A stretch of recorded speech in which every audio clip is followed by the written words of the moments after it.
masustansya ito dahil yung yung skin niya doon ang mayroon vitamins. Kaya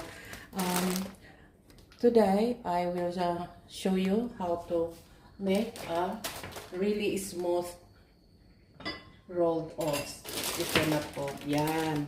Ganun. So, dito sa saucepan, I put 1 cup.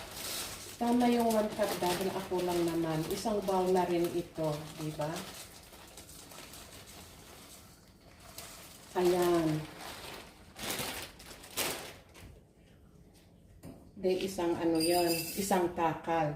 That's 1 cup. Before you put this in the stove, you wash it first. So it's like rice. You have to wash. Okay?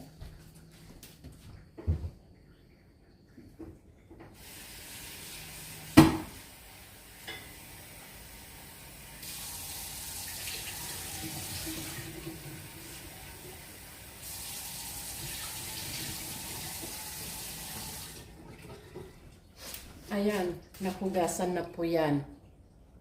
So, ngayon, ang gagawin natin ay ilagay natin sa stove at saka lagyan ito ng cold water, hindi hot, cold water.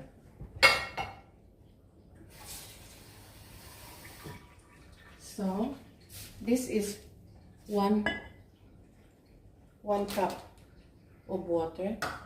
Ito, half cup of my coffee cup. Ito na po, you turn it on and then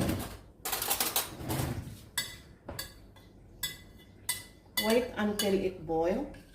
Okay, so I put it on high, not really high but medium. So, and then you put a bit of salt.